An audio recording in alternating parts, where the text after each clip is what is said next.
All right. So let's. HHBT's TNT Sports might copyright you.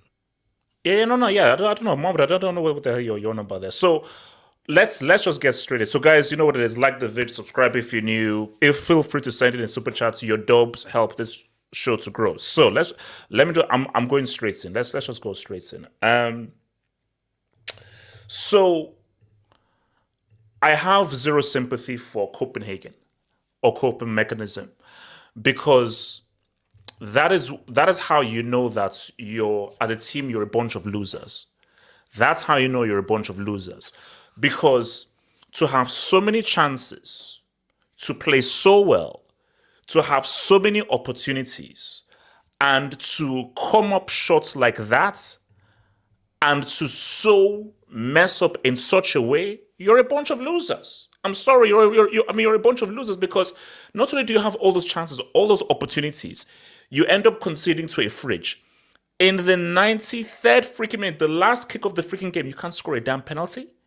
You can't score a damn penalty. Like, for me, like, they're not easy. You said before, they're not easy. Penalties aren't easy. You've said it like they aren't easy, are they? Abdullah, I don't give a damn. Abdullah, I don't give a damn. Abdullah, no. Context is very key.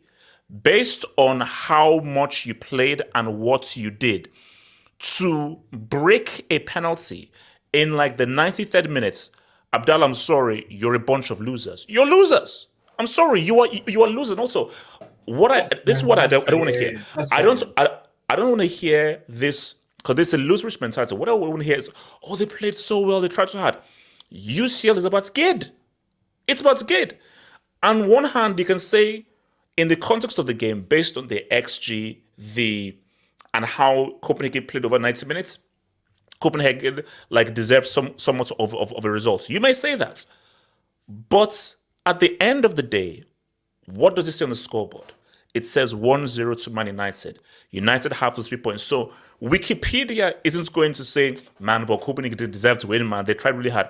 Wikipedia will say United won 1-0, they got the 3 points, and now they have a lifeline in what is going to be a full-on fight for second, because everybody's now scrambling for second in this group. So, I mean, look, man, J2S, and also, so J2S, is this redemption season? Because J2S, from now until 2027, you cannot say a bad word against Onana or Maguire. Do you agree to these terms? They're going to break in the next game. Just put my AV. Oh, I'm not sure that I want to pull this AV, but here we go. Where is it? Wait, hold on. There we go. Okay. Okay. All right. Just See, I'm today the not. memes- I'm not even responding to that. Just keep going. Just keep going. Look, The memes are good today. It's good memes today. no, Like, look. we didn't, They like- they've redeemed themselves. Come on. He's redeemed. Actually, no, hold up. You see, now I wish I had this as my thumbnail. see, that would have been see, Kenny, that would have been the perfect thumbnail. See, that's the thumbnail. That's the perfect thumbnail because they both combine. But come on, J2S. Because for me, I deem this game like the redeem game. So have they redeemed themselves? For Onana, a little bit. For Maguire, there's no redeeming Maguire anymore. Like he's done. He's 30. Don't forget, this guy's 30 years old as well. Like there is no future for him at this club. But what's he going to be in 2 years' time? Is Maguire going to solve the issues in J2S, say 3 years' time? J2S, he No. just scored your winning goal, and apart from that big, huge mistake, he put off a We played defensive Maldini masterclass. Why you hate it? We played a team that cost the same amount as Ten Hag spent in the last 2 seasons.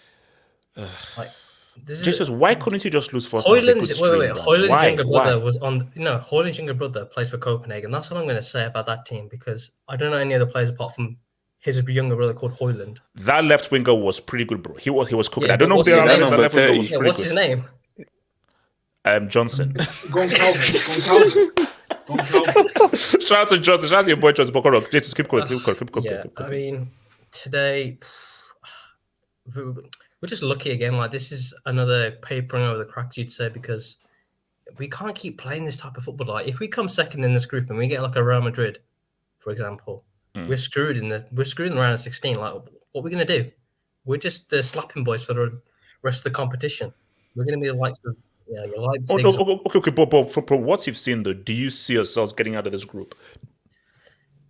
Because we got the win today, I can see that happening because Galatasaray lost today, so we're only 1 point behind them. If we beat Copenhagen, we just need 2 more wins out of the 3 because I don't think we beat Bayern at home. So basically, so you think everything rests on that Galatasaray game?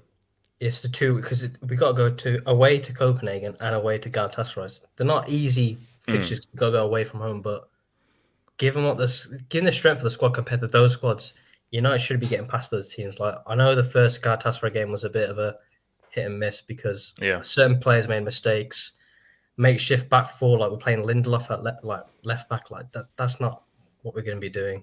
And also, we got to talk to this guy called Amrabat. I mean, bro, they said I apologize. Morocco's finest. I apologize. Morocco's finest man. I apologize. He's Bro, Dutch. He's Andrew Dutch. Tate, the He's not Moroccan Moroccan. Andrew He's Tate. Dutch. He's Dutch. Continue. You claim him. I'm not claiming him. yeah, because in the summer, people are like, "Oh, he's a good player." I'm like, yeah, what was he good at? Oh, the World Cup. Like, he was good at the World Cup, and what else? What else did he do? Yeah, he played well against West Ham in the Conference League final, but he lost. Like, I don't get the hype around this Moroccan thug. All he's known for is being a famous Andrew Tate lookalike. That's what he is. That's harsh. He's not that good because McTominay was better in that position than Amrabat was that whole game. Wait, who gave away the penalty in like the 93rd minute? Wait. That's back-to-back games as well. I just was, do you know what I'm angry because I had the memes ready, bro. It would have been perfect. I had the memes. I was gonna put up Robert the Bruce from Braveheart. I was gonna put up like a Braveheart meme and everything on thumbnail. And then Onana had to just screw everything up, man. God, we were robbed off a great stream. We were robbed off a great stream, bro. If the hay was in net, that would have gone in the light. Oh, for sure. And people saying, "Oh, we shouldn't have proved in the hay." I'm like, this is what Onana does. He's good at penalties. But but any keeper's better than fucking De Gea. That's all I'm gonna. It's like today and Rashford, man, this guy, like he played another 90 minutes again. Like he was gonna get MDL tax.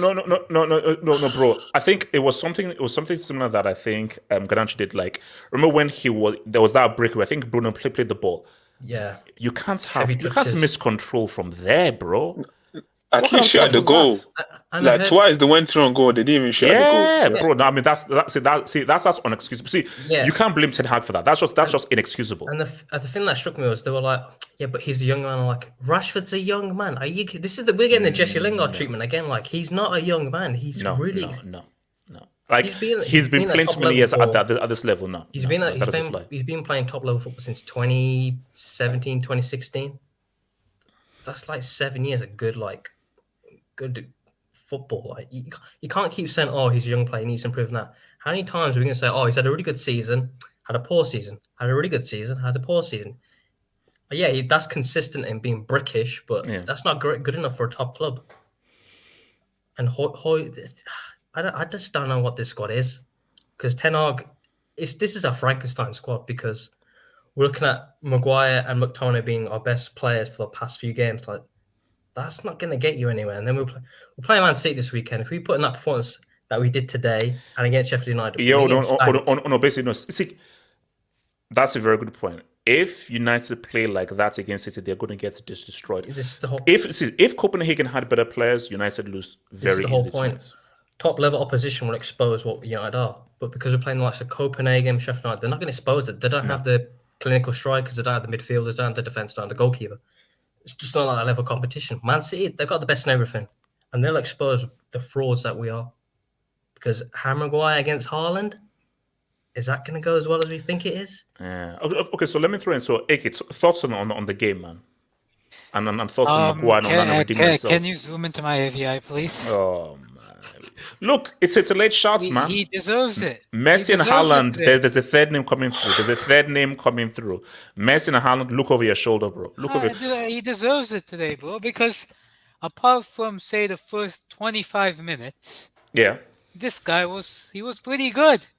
Let's be honest, he wasn't too bad. Has he redeemed himself?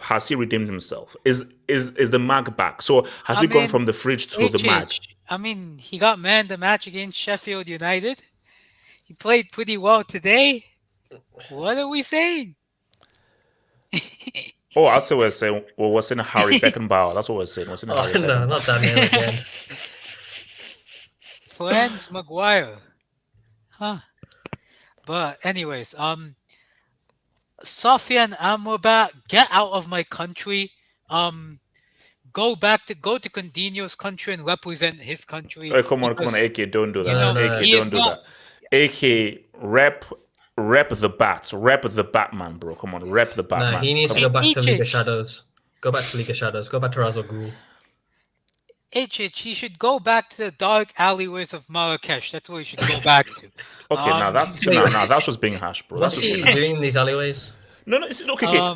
Actually, wait, hold up. At least, no, we don't want to know. At least give him a season. Okay, at least give him a season for United. Because look, I'll be real with you, it has not looked great. And it looks like it's okay. Something structurally doesn't obviously work with how they're using Amrabat. Well, he was at left back against Galatasaray, got exposed. He was at midfield today, got exposed. Like, what is there to... His best game was against the Crystal Palace B team. Oh, God. I forgot about that game. I'm sorry. I mean, forget that. But on United, here's the thing. I think they should be happy because today, let's be honest, HH, they were a penalty kick away from being knocked out of the UCL. Would 1 point be the end of the world? I mean, it would be tricky. Yeah, it would be. Yeah, because because damn it. They were a penalty kick away from getting knocked out of the UCL. Let's be honest. So they should be happy. Like, these guys, I mean, the likes of Copenhagen, Galatasaray, it's nowhere near finished, HH, because Copenhagen away, I think the last time they lost before Bayern beat them, like last 2 weeks, was in like 2013. City went to their ground and couldn't beat them. So they're not exactly an easy team. They're not exactly easy away from home. And we saw today what Galatasaray did to Bayern Munich. United can do the same thing. Something worse can happen to United, considering, in my opinion, Bayern have better players. But that's the thing with United. They still have a long, long way to go if they want to be confirmed of getting out of this UCL group. Yeah, you see, no. For me, I basically Bayern. I mean, we'll get to Bayern after. I mean, Bayern up. I think they'll probably get maximum points in this group. So for me, this is a battle for second. And I think right now, with the way it's shaping up, I think it's now. I don't know who comes second, based on just that United lost against Galatasaray, how this game went and how they now have to go away to Copenhagen. Because again, if let's say United beats Copenhagen, United are looking good, then it's all about that Galatasaray game. But if you have a situation where they lose to Copenhagen away, then this just throws everything up in the air. So yeah, really, as of right now, I don't know whether United make it through the group because let's be real. Yeah. Yes, they won the game. Huge 3 points. Copenhagen outplayed them. Just quickly, we cannot be going into the last match because the last match day is Bayern at home. We cannot be going into the game needing a win. Oh wow! Because if we need a win to get through, that is dangerous territory. Someone said in the streets, and this may help it, is that Bayern have never won at Old Trafford. So yeah, but we keep creating. It's the first time for everything. Will it Galatasaray beat us at the game? That's just that's like what's called like this is like a hypocrisy hadn't won since Jesus said let there be light. So yeah, there's a first time for everything, man. What's it called? Hokage, talk to me about United, and I'll come to you. I think I think if United go to Copenhagen, if they go to Denmark and get a win in the next game, I think they have a good chance because I do think Bayern probably win their next game and then the game against Copenhagen after that. Mm-hmm. And I do really see us resting players for match day 6. I do really see that because we have like 6 players injured right now, 5, 6 players injured right now. So here's the thing. Let me ask you this. Are Bayern's cleaning staff better than this Copenhagen team? Because my argument is I believe that Bayern's cleaning staff is better than this Copenhagen team. That Bayern's cleaning staff would be able to put away some of the chances that these Muppets were not able to put away. Probably, but that's just like something to hope for. Because if you can't beat Bayern's B team, then you shouldn't probably be going to the round of 16 anyway. So that's that. But yeah, I mean, United fans should be happy, as AK said, because they were just a penalty kick away from going out and getting grouped in 3 games in their Champions League season. So yeah, I mean, Maguire and Onana need to merge 2 continents to get what they've done forgiven because those guys are still trash. They're still both bums, bro. So they didn't redeem anything. So yeah, I mean, what else can you say? United, the next game is the most important game because Galatasaray. Galatasaray. Away. Bro, today they were fucking good, dude. I don't know. Bro, I mean, we'll get there. We'll get to about because we'll get there. So, what's it called, Abdallah? What are you saying about United, man? They're awful. You're getting bailed out by Maggers. Man, like Maggers. Mags. It's called Mags. It's called Mags. The Magnum, the little white wine drinks. I can't believe it. Magnum. Okay. No, let's not. Literally. Eric Teabag, I'm sorry, he is the worst Dutch manager I've ever seen. Like, what about De Boer? Worse than De Boer? He's just as bad. No, they're equally as bad. Actually, yeah. Let me. I think. No. You look really good. Abdallah, you're looking great for December. Abdallah, you're looking really good. You're looking really good for Greek Cup because Abdallah, how can he be worse than a guy who had 6 games, 6 losses, 0 goals? Wait, no. Because remember, Homeboy took a team to a UCL semi, bro. So do you know why? Let me explain to you why. The same achievements that Eric Teabag has done with Ajax, Frank de Boer has done as well. Eric Teabag has done 3 in a row. So has Frank. Did it take Ajax to a UCL semis with a bunch of no name youth prospects? Do you get a trophy for that? Did he take them to a UCL semis with a bunch of no name prospects? Okay, it doesn't matter. For a team like Ajax, for the history of Ajax, getting them to that far, it doesn't matter. They have history. What's the aim of elite sport? Is to win a trophy. No one remembers 4th, 5th, or 3rd. I mean, the 17th. Nobody cares. Nobody cares. They're 17th. God willing, they get relegated. God willing. I'm a Feyenoord fan. I'm a boyhood Feyenoord fan. I hope they get relegated. That would be the greatest. So you don't support Man City then?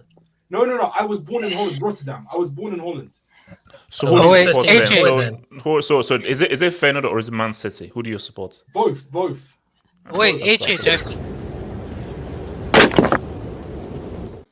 Yasser, you're gonna have to put on a clinic, bro. Like all course, but what's because Yasser can pull it back. Abdallah, you can't support 2 teams at the same time. Don't tell me. Who are they gonna get? Eric Teabag will be lucky to see the end of his contract. He is not going to get a contract extension. Man like Potter is going to replace it. Just you watch, because there's been paper talk. That's too Man far. like Potter's No, gonna replace no, it. no, Come on, it's not a lie. No, there has been paper talk. That is true. That is true. No, it's actually true. No, but you know, like, paper talk is not a source. I can't lie. Yasu needs a 6-1 Remontada to reclaim Wait, hold on. Let me. Okay, who else wants to speak on this whole United thing? I do. Okay, Elijah, go for it. HH, pull out my AVI, man. Oh my god, that's not what I Wait, think. hold up. Is this Prince C? HH, this was sent across my desk. Okay, Elijah. This was sent across my desk. So no, Elijah. Can you drop? No, but Elijah, whoever sends that to you, I want you to get the name of the person and the name of the lawyer, because I'm going to prosecute them for crimes against humanity. Because this right here, this has caused me bodily harm. This image has just caused me bodily harm. That's King Harry, man. He's the future King of England, man. That's the real Harry. That's the real Harry right there. Okay, don't do that. Hold on. That's the real Harry right there. Hail Maguire. No, HH. That was terrible. Like, how far how bad does it have to be to get to the point where the Mags, like I told you yesterday, Alex Crooks is saying that the Mags is on form. HH. Wait, hold on. So basically, Mags is on form because of his masterclass against the mites of Sheffield United and coping mechanism. Win percentage. But hold on. Okay. We say this now. Win shares? We say this now, but what if United beats City 3-0? Maguire puts in a masterful performance and he scores a Ain't goal. gonna happen, HH. Whoa, I mean, was Southgate really wrong then? Abdallah will be there like Mbappe. Was Southgate really wrong? I'll be honest, AJ. Kenny, don't go for. Wait, hold on, Elijah. Go for it. Elijah. HH. This is first big what's the word I'm looking for? Respect and commiserations to the Charlton family, by the way. Yes. That's it. For like when you think about it on the outside of the scheme of things, huge W, great way to honor the family. I'm seeing things on X.com, HH, where people are flexing this W. HH, I knew Manchester. Growing up, we knew Manchester United. This Copenhagen would lose to Manchester United's under 18s. Yeah, but we have people here that are out, like literally flexing this. The academy beat our academy. No. Okay, Times have changed. Times have changed, though. HH. If you go to the UEFA Youth League table, Copenhagen is leading their group, the same group that has Bayern, United, and Galatasaray. Shout out to Copenhagen. I don't think and United is third. Denmark make great youngsters. Denmark makes really good youngsters for some reason. I'm just sad that I had the memes, HH. I had the memes on lock. But that penalty was horrendous. It was already too obvious as of where you were going. And also, let me be clear right now, because people have been sharing this around on Twitter. I think it was Garnacho. What Garnacho did to the penalty spot had no bearing on the penalty. Sorry. Oh, hold on. Because if it did, you'd see him scoff it. So him messing up the penalty spots, which everyone does. But it's the stutter step that I was not a fan of. Because why are you stutter stepping if we obviously know you're going to go to the right side? Like it was pretty obvious. Garnacho, HH. Whenever you go to London, I need you to possibly go to His Majesty's Custom and Revenue. Because if that club, Manchester United, dare give Garnacho the number 7 jersey, I need an official write-up for administration and wound-up. Because that guy was horrendous. So who should they give the number 7 jersey to then? We're already giving it to What do you mean who's giving it to you? Sorry, Mason. Wait, no, hold on. Let's keep it a stack. Say all you want about Nacho Cheese. Nacho Cheese deserves the number 7 jersey against Kilimanjaro, in my opinion. Nah, that's HH. crazy, man. That's That's horrendous. I believe That guy's I'm horrendous. giving this to nacho cheese because, bro, His name is Money Mace. Put some respect on it. Okay. Kilimanjaro All right. shouldn't get the number 7 jersey. That's 60 for me. That's just agenda tax, man. But look, but Elijah, do United make it out of this group, or should we wait? They until the better. Copenhagen game? HH. They better. I They didn't better. say. or I'm we just won't asking be the here. better. Do they? Will they? Okay, let's be honest. Okay, so I'm sure they'll have to. They'll struggle in Turkey against Galatasaray. So I'm expecting possibly a draw. But if they lose, you can say goodbye. They'll beat Copenhagen in Copenhagen. But they'll lose to Bayern. So I think it all comes down to that game against Galatasaray. Right. So you have to win at Galatasaray. Then you could kind of sketch things out with Copenhagen, but for sure, don't lose to Galatasaray because then all hell will break loose. All right, let me quickly take these Dubinskis, man. Shout out Can to I your speak on this boy quickly? Blaze Ape. HH, you want to bet? We know Todby gets Ashuri that's next his January. name, Elias Achuri. That's the Yeah, that's the left winger's winger. name. How old is he?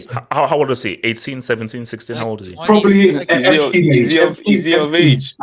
Epstein Yeah, Island. Chelsea's right. He's the age of the boys in the park, Specifically, does he pass the DiCaprio test? Yes or no? He does. 24. He's 24. HH. All right, there we He go. just makes it. Bro, Todd B, cut the check, bro. J Jokin, man. Maguire only needs 13 UCL goals to surpass our. He has more UCL moments than Hazard. What? Speak on it. Has more UCL moments than You Hazard. see, why are we doing this, bro? Why That's are we doing this, embarrassing. bro? Why are we That's doing this? That's bro? crazy, man. Shout out to okay, Flat okay, Ronaldo. let's just Shout say out to Flat Ronaldo. Let's just say, will Maguire ever score a hat trick in the UCL? No, thank you. So, He's a fucking I mean, we never know. yeah, no. Jason, it's called GID. Get it done. I don't care. Get it done. It's called GID. Shout out to your boy Wink. It just looks like the black dye that dies in the first. Okay, in the first of the movie. Okay, Wink. All right, let me. Okay, Wow. just 3. I know, just 3. United did GID. Play bad, but GID will get into the knockouts. Yeah, get into the knockouts. Beyond that, I don't know. See, GID is cool. This kind of GID doesn't work against a Real, Man City, Atleti, Barcelona, AC Milan. Because Sevilla. again, yes, they got it done. Copenhagen, I'm sorry. They did their best, they punched, but the amount of chances these dudes had, and they missed a damn penalty. No, So, let's be real, man. Even if they qualify, like Max, they can hope. oh for no, a they're spot, doing man. nothing. They're doing nothing, bro. They're not Albert doing Cardenias. I love Champions League nights. Al Nassr 4, Al Duhail 3. 2 goals for the GOAT. Asian nights are amazing. CR7 just needs 38 plus goals to beat. Wow. Okay. Yeah. You know, Go ahead and drop it. that was some nice goals. I'm not gonna lie. No, yeah. The That's third one of those goals was one nice. I'll give it. It was nice. All right, so let's stay in this group. And I want to come now to Mr. Hokage here. So now, can I just be fair here? So yet again, so basically, so currently right now, I'm engaging war on 2 fronts. So I'm fighting Messi FC, and I'm fighting Neymar FC. So I'm fighting against these 2 FCs, and I think Kane and FC are trying to now launch an offensive for me as well. So I could be fighting on all 3 fronts now. Here's my thing: Kane is a lamppost. Now, hold up, relax, chill. Let me finish. Lampposts can be useful. Guys, if you were walking at night and so forth, wouldn't you want to see where you were going? And that is the benefits of having a lamppost. So when I say that Kane is a lamppost, he doesn't have the aesthetic lala or technique that Musiala has. The crown, the je ne sais quoi, the latini, the papaya, the shake 'em, the show 'em leg of Ban, that's Musiala. But Ban could be cooking something here. Because what I saw was, because my thing is Man City, they're the big bad bully. The big bad bully. You see, in the Bundesliga, Bayern are going to face against a lot of guys who now sit deep because they have to respect the superiority. Hold on. They have to respect the superiority of these guys. So my thing is, in the UCL, it's going to be a lot more open. So if Bayern are placing a Barca, a Real Madrid, a Man City, an Inter Milan, it's going to be open warfare. I think this unit that Bayern have in transition could be very dangerous because shout out to the guys that Kane had at Tottenham. We're representing the other thing. But if you're Kane and you look up and you see Musiala is behind you, making a run, you see Coman is to the left of you. You see Sane is to the left of you. You see Coman is to the right of you. Those are weapons.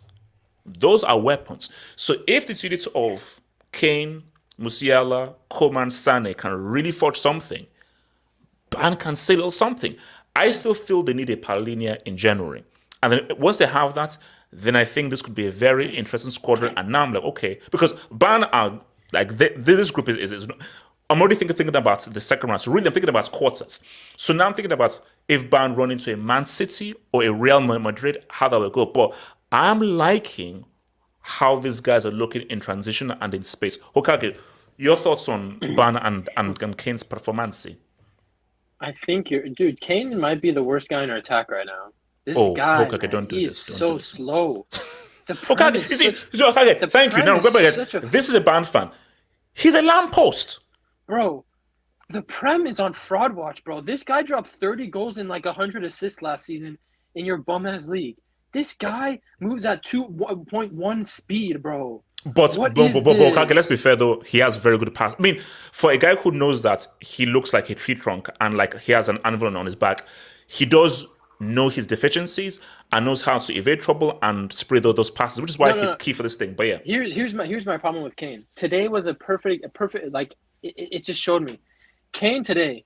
I mean, we were first of all. I don't know HH. I don't know if you watched that first half, but man, we were garbage. Man, Limer, that Austrian terrorist, bro, get him off the pitch, dude. Because this guy, a Bayern München midfielder, should not consistently be dropping 50% pass fucking accuracy every game. Bro, he makes me lose my mind. This Limer dude makes me lose my mind. So, HH, we don't even need a Palhinha in January. We just need a midfielder who isn't box-to-box. Because Goretzka is box-to-box and Limer is a box-to-box chaos pressing merchant. Oh my God, this guy. Because it doesn't have to be a DM. Why do you think Kimmich, Thiago worked well? There doesn't need to be a lone DM. We just need someone next to Kimmich who isn't a full-on box-to-box and doesn't get consistently caught out of position on transition on the defensive side. I think that's all we need. But yeah, I mean, currently in my opinion, I know Kane has 9 goals in the Bundesliga, and I think that's now 2 in the Champions League. Or 3. I don't know. I forget how many he has in the Champions League. But to be honest, Sane and Musiala have been better than him this season. But can you see what Kane brings that maybe Lewandowski didn't bring in those later years? No, I'll tell you, Kane isn't bringing what Lewandowski brought. Because today, the problem No. Let me explain. Today, we were having issues in the midfield. Limer was dropping a disaster class, and Kimmich, for the first time in a while, dropped a disaster class in the first half, and we were struggling to connect things in attack. Multiple times, we tried to play Kane that outlet for him to hold up. Kane is good at holding up the ball, right? But today, he was getting bullied by some guy in a man bun and Davinson Sanchez, his reject Tottenham teammate. Bro, that's not good enough. We need you to hold the ball up in these high-pressure stakes games. And today, this was a high-pressure stakes game. The Galatasaray fans were screaming and jeering every time Bayern had the ball. And this guy, besides his goal, dude, this guy had a bad game. In a big boy game today, he had a bad game, and he wasn't doing what we really needed him to do. He doesn't get him.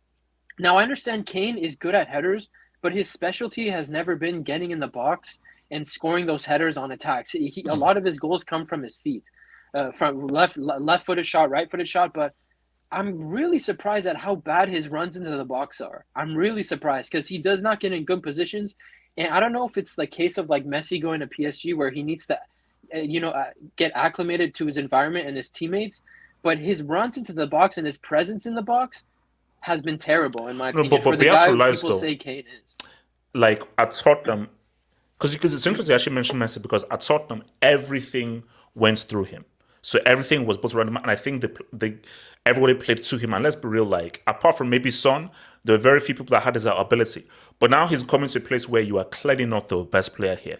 That guys, whether it's Coman, Sane, can I speak on this as well? Yeah, cool. So basically, so Hokage, whether it's Sane thing or so forth, there are clearly other guys who are either on your level or higher than you. For me, I believe that Musiala and Sana, they're just better, more gifted, talented players than him. So once you now have that, you now have to know, this team can't be built around me. I now have to readjust myself around this different sets of personnel that I take different decisions there. Because, see, I feel that the benefit he brings is, because remember, some of them did not come off, but a lot of times, what his speciality is his passing, his ability to now get the ball and now spread it through. Lewandowski didn't have that.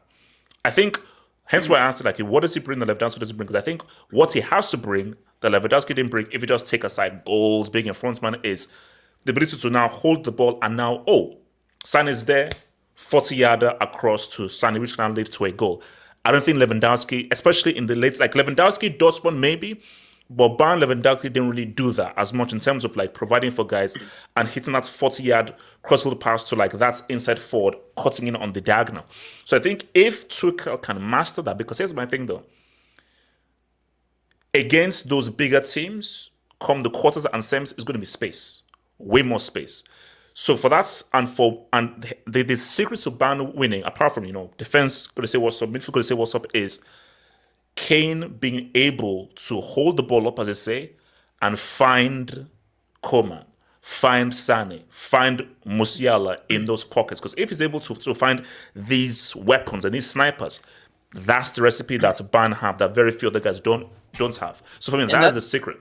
That's why I'm saying it might be just he needs to acclimate, because even in these Champions League games and the Bundesliga games, he is dropping back to get the ball, but a lot of times he's just getting bullied off of it. I don't know. He just kind of looks off the pace, and it's just kind of frustrating at this point.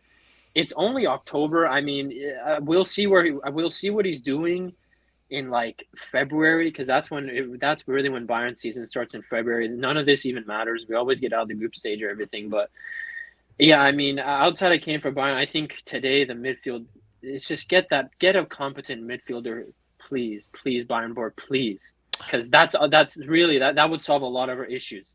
Because Kimmich is always the lone man in there. So yeah. What's supposed to go? Kenny then AK. Kenny, talk to me. Yeah, I watched the second half because I saw the stats in the first half. I was like, Galatasaray had crazy shots on the what's going on? So I decided to watch the second half.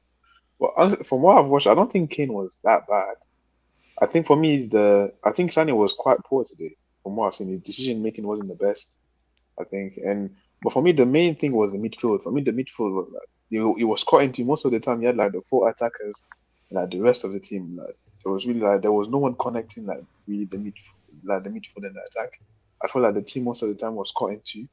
And I think even Kimmich is a great player, but for me, honestly, I think that obviously Liam, I don't know if it's because Liam is underperforming or what, but honestly, I'm not seeing the Kimmich that I saw a few years ago. Personally, I don't see him controlling games. I'm not gonna put it fully on him, but I'm not seeing them controlling. Today, the game was way too end to end. Bayern rarely had control of the game until they scored at the later part. But I feel there was no control. So I'm Kimmich is supposed to be one of the best midfielders in the world, and honestly, okay. Do you think Palhinha from Fulham solves that issue, or they need another kind of midfielder?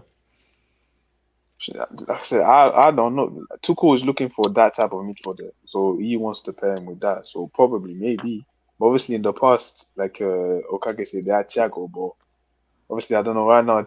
Tuchel is not really, from what I've seen, at least today, maybe he wants a team that can, probably in big games, I think he wants that DM, probably when they're going to play Champions League important games, probably it's better for him to have a DM. If you want to have Kimmich playing more a box-to-box, maybe he can be the link between the midfield, defense and the attack. But for me today, I feel there was missing that guy that can link the midfield to the attack. So that's about it. What's it? AK, talk to me. So I think Bayern today were awful. I can't lie. Wait, can you come back to me? I just need to do something. Okay, cool. AJ, let me speak.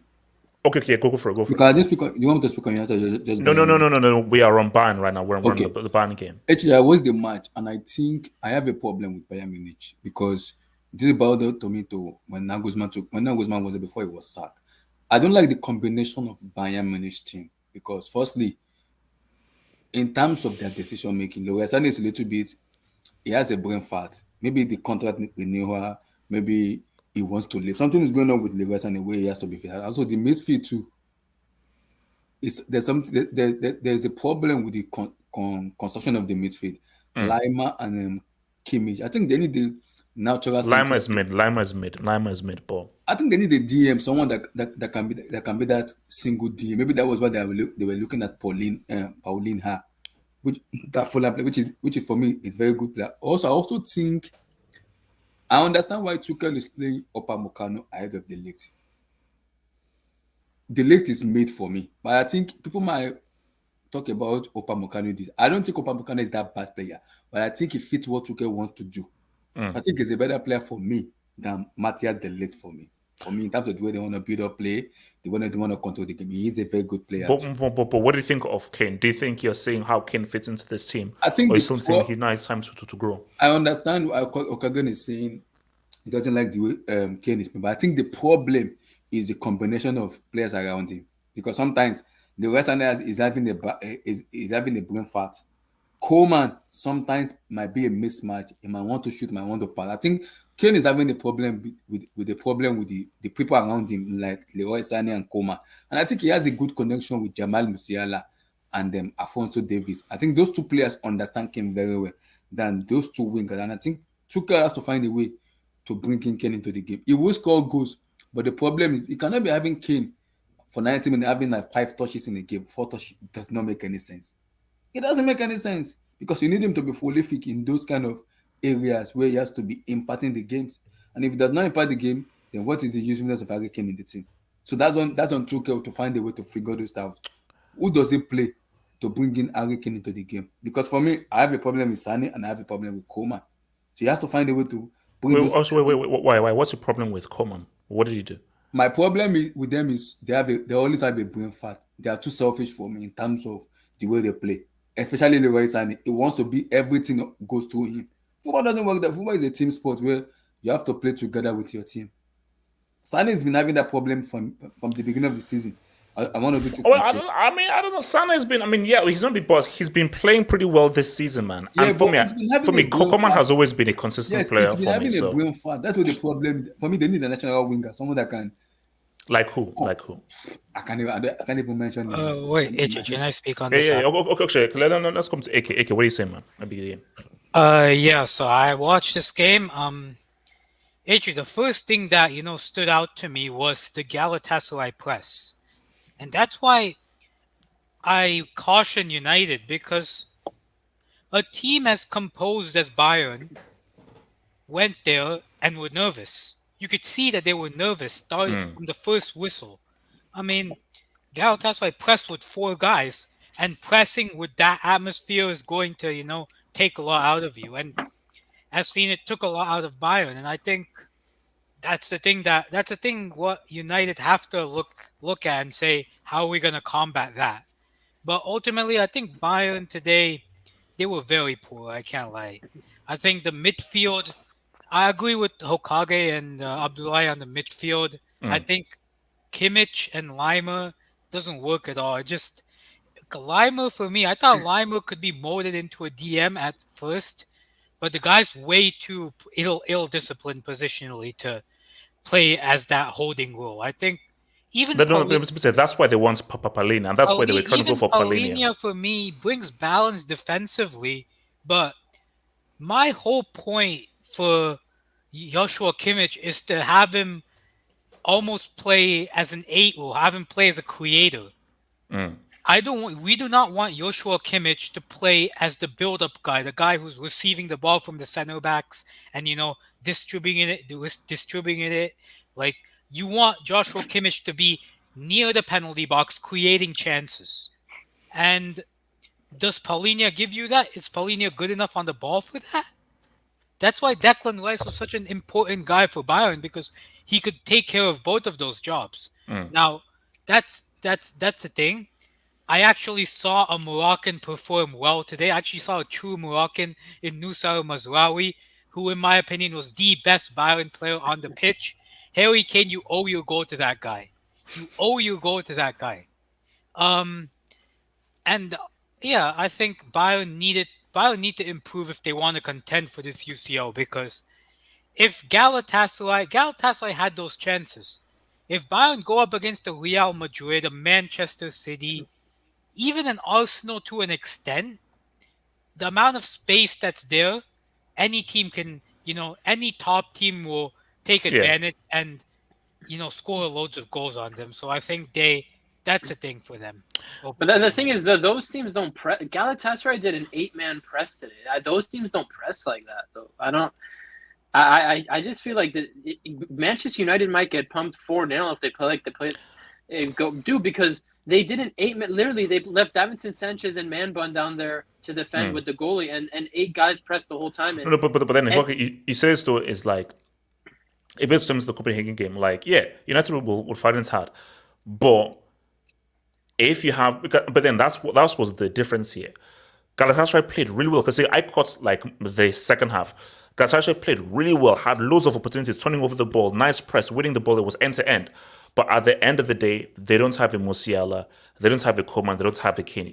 You don't have these clinical guys. So I think you can push and push and push. But if you don't have really clinical guys to really be resolute, because again, I just don't have hope that when the ball falls to Icardi or to Zaha several times, they're going to be as clinical as, let's say, a Kane or a Koeman or a Sane. So it's all well and good pressing, winning the ball, having a good XG, but if you're not clinical and you're putting the ball in the back of the net, the most important result is that result. Is what it says on the scoreboard. So I think that's why for Bayern, this is something that they can just learn from. Of like, boom, we got away with something, but we have to manage the game a lot better here, and we have to have a much more robust midfield. And by having a much more robust midfield, that's going to be key. See, for me, I'm looking specifically at Kane because I get it. For Kane's mind, all he wants is a trophy. Because he just wants that monkey off his back of just getting a trophy. But for me, and I believe for everyone in the footballing world, is what are you going to do in the UCL? Because now you can say, well, it's Tottenham. No, you have a UCL heritage team. Because I have my misgivings of Kane in big games. So this is all kiddie stuff. This is all baby stuff, kiddie stuff. It gets real come what I believe is the quarters. Because I believe Bayern win the group. They should get a beatable team in the next round. Then come the quarters. Kane, are you now going to now show up and be key in those big games? HH, let's be honest. The top striker that he's been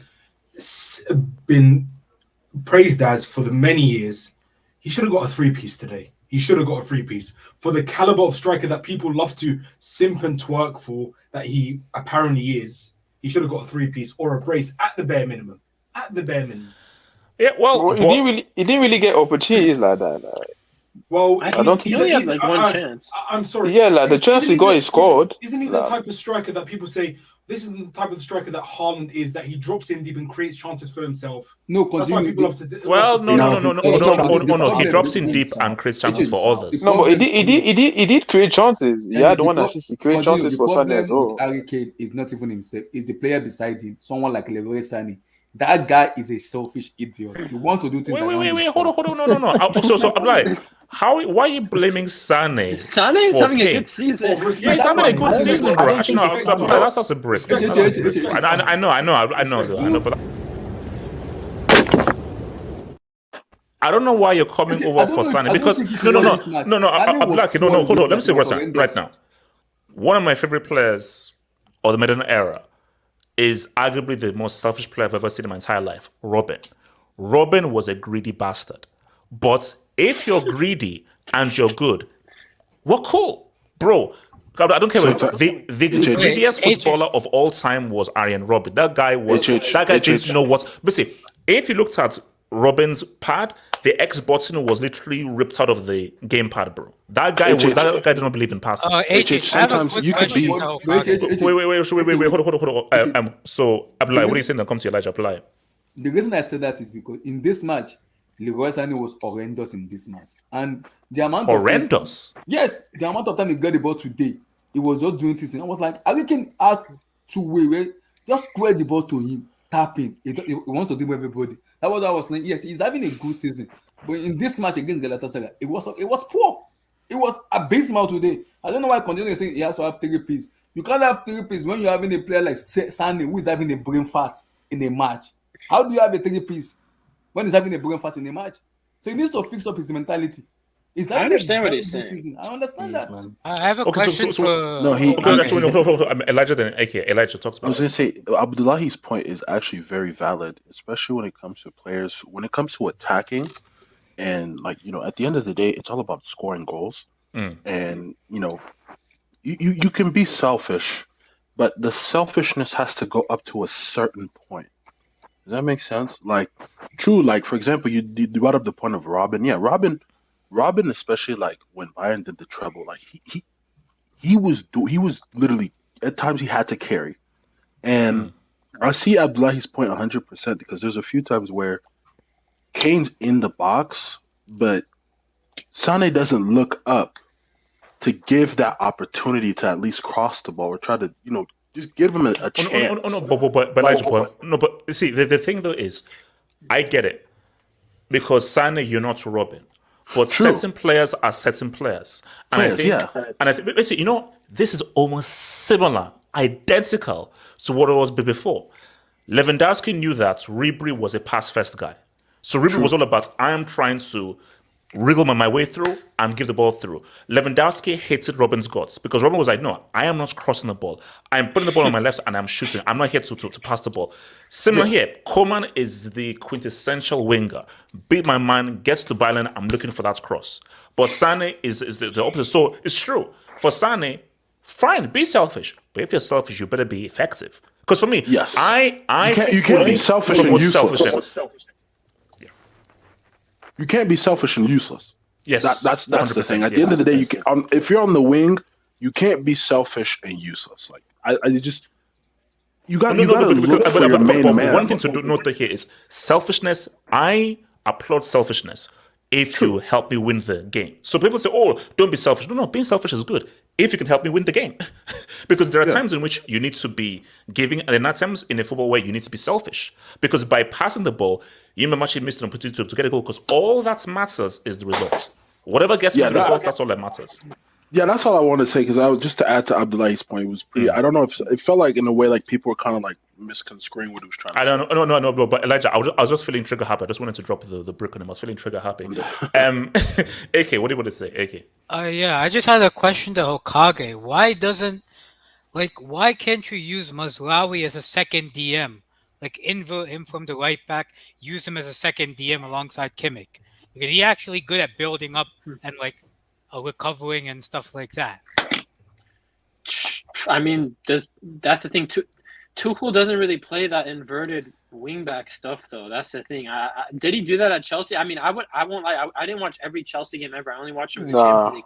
They didn't do it much at Chelsea. That's not really He didn't do it with Aspie? Or no, I don't think he did with Aspie. No. Kind of sometimes, but he never really employs that. My main thing I want to see. This is kind of in support of Abdullahi's idea. I would like to. I don't know why, but I would like to see Sane on the left, and instead of Musiala through the middle, put Musiala on the wing and put Muller to bring someone in who's not selfish, who will be looking for the pass to Kane, because he is right in saying that because Sane is a shoot-first kind of player, just like Robin was, there's a lot of times Sane is in great positions and he'll attempt the shot. Same thing with Coman too, and he'll attempt the shot when he could easily lay it off for a simple tap-in. And they'll miss the shot and we'll miss the easy tap-in. So I don't know why Muller's getting this bench treatment when he's been performing every time he plays for Bayern this season. So I would like to see Muller start, because Muller also, since his kind of little revolution with Flick, he's better with an actual striker. So yeah. I would like to see that. Yeah. So let me quickly just take some quick Dubinsky's, man, and then go to our next thing. Shout out to your boy Jess3. United did Gid. Play bad, but Gid will... Also, sorry, I think we did this before. Look, but Gid, they'll need more than Gid against the better teams when they face them. Zorteng TV, Onana, well done tonight. Huge. This is your first contribution this year. HH, we are finished. When will people turn on this manager? Ten Hag is crap. So just real quickly, because I'm like, you're looking at that United performance. Do you put that on Ten Hag, or you put that on the fact of just the players were just trash? And Garnacho and Rashford just totally screwed up. Those one of the ones. Yes, I think Ten Hag my number one problem, and I think the players too. And I've been saying to United fans, Marcus Rashford and Bruno Fernandes is a problem to me. because Bruno Fernandes. in big matches they tend to turn off. They turn off a lot. They didn't kind of show up the way I want them to show. Especially Rashford, he's been protected by a lot of United fans. They don't even call him out at all. That guy has been abysmal this season. MDL tax. He's been abysmal this season. And the problem I'm having with Rashford is, ever since he's been given that 350k a week contract renewal, they've been a problem with him. He's one of the highest paid players in United right now, and he's having a bad season for me right now because he's been getting a contract renewal, and now here goes to, if you replace Rashford, who do you play? Garnacho. Another problem for United again. Abdullahi, on the left wing, another problem against is that spin idiot at the right wing. Oh wow! Who always just spinning. Doesn't do anything. Just spin. Zero. Wait, hold on. Did he beat his case? Wait, hold on, relax, chill. Okay, so I think go get good evening from Villa. He's clear of this Cruyff imposter. Onana is one of the most underrated managers in the world. It's a crime. Okay, so let me ask this, man. What's it called? J2S. If, let's just say, let me just create a scenario. Ten Hag is sacked. You bring in Unai Emery. Does he do a better job with these players and with these players right now? Does Unai Emery do a better job? I don't think so, because I just see the same pattern repeating itself. Like, what manager succeeded at this club? We'll sack him. We're getting a good so-called manager, and he'll fail again. Like, I don't see the point. What's the point? We're just getting the same trash eventually. That's what happens every single time. This is the same thing people said under Ollie. We're saying the same things under Ten Hag. Like, I don't think people realise there's a bigger issue than managers. Managers fix only one certain part. There's players and there's other stuff, staff above them, that kind of stuff. All right. So I'm going to save that other dub, which is about Real Madrid, a bit after when we get to Real Madrid. But I want to come to your boy Money Mace right now, and I want to come to your boys Arsenal. Now here's the thing, because I want to have a Jesus conversation. You see, this may sound simple, but hear me out. If Jesus was a prolific goal scorer, he'd be regarded as one of the best players in his position in the world. It sounds simple, but I think that's true. I've said this from jump. Ever since he sat down Company in that 2018 World Cup quarter final, I said, no, this guy has tech. This guy passes the ISIS with flying colors. But you're not a number 10. You are not a central midfielder. You're not a right winger. You are a striker. And the currency of a striker are goals. Not only goals in volume, but goals in big games. And I think that Jesus is just one of those guys where you cannot rely on him. Ian Wright, Van Persie, Thierry Henry, you could rely upon them to score goals in volume and score that winning goal and goals in quick games. We all remember that amazing goal that Thierry Henry scored against Real Madrid at the Bernabeu. But you look at that assist to Martinelli. Again, good finish, but that piece of skill that created that came from Jesus. I look at Jesus' goal. That is totally an individual solo goal. But the issue, though, is he just cannot do that on a consistent basis. So I don't know what you do. And that's why I ask Money Mace that, what do you do if you're Arteta? Do you just take Jesus and say, and be like, bro, I'm going to call up Wright, call up Ian Rice, call up Henry, call up all these guys, call up Anelka, and just try to get you to perfect the art of goal scoring? Or do you be like, okay, you have your role in this team, I think I can't rely upon you. We just need a dependent goal scorer. Like, how do you solve this Jesus conundrum? Jolint. Well, I think the problem with the Jesus is that people have put the idea on him that he's a goal scorer. I don't think he's a goal scorer. I don't think he's ever been a goal scorer. Even at Man City, people look at the numbers and it's like he scored a goal every 2 games. But bro, he was scoring the goals in the Carabao Cup matches against the dead teams when the Premier League games were done, and they just bought on players. And he's like Firmino, and you can get away with a Firmino when you have Salah, when you have a Mane, when you have players who will get you the 20, 25 goals. But our wingers aren't like that. Our wingers are not inside forward. They're traditional wingers who stay out on the touchline and take people on. They're not going to get 25, 30 goals a season. So if anything, I don't know. I'm just looking at the chat, the streets. They're saying that, is he a winger then? Does he need to be a winger? I don't think he is. I think he's that false nine sort of Firmino player, and I just think that he doesn't have that. Come on, what's that? That's some Pez positions. Man said left wing or forward. No. Everybody's saying wing. Put him on the wing. Put him on the wing. eFootball, please. Oh my But bad. this, Wait, hold on. Continue. Wait, what is it, Abdallah? So for me, look, if you put him on the wing, he will have an issue. Pep put him on the wing. That's how he got the best out of him. He told Pep, "Please put me at striker. Please put me at striker. I prefer to play at striker." So for me, from my experience, to get the best out of him is on the wings, preferably on the right. But you have Saka. That's the problem. You will have the same issue that he had at City. That you have here. But my thing though, okay. If you play him, hear the winger stuff. Sorry. He's not explosive like that. He's got feet, but he ain't quick. Like, I don't want to see him out on the wing. No. But then, see, that's my thing. If you're saying wing, wouldn't it work better if you now put him on the left, so that he can now sort of ISO his defender and put his and go onto his right foot and then shoot? Nah, I don't want him on either wing, bro. That guy, he's got good feet, but he is not quick. Like, he's not sort of in. We need wingers how quick was Perez? How quick was Perez? Was Perez really that quick? Perez was quick. Can he work in that Felix position at Barca? And it's not even that. Perez would change the direction of the ball, move it left and right.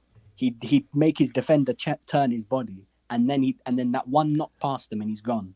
Perez was okay. So what is Jesus? Okay, what is his best role in this team then? He's a false nine. He's a striker that should be playing. He's playing in the striker position, but he's a false nine. The problem is we don't have goal scoring wingers, so I don't know what to do with him. Because if we had goal scoring wingers or inside forwards like a Mane or a Salah, in that sort of sense, then I think we'd be fine. Problem is we don't have that. So I'm almost so you're saying that HH, he can play that Felix position. Where Felix plays for Barca, that false left winger. Where he's not he's a left winger on paper, but his position is always inside. That type of position. Okay, that's where I was going because you have different kinds of flank players.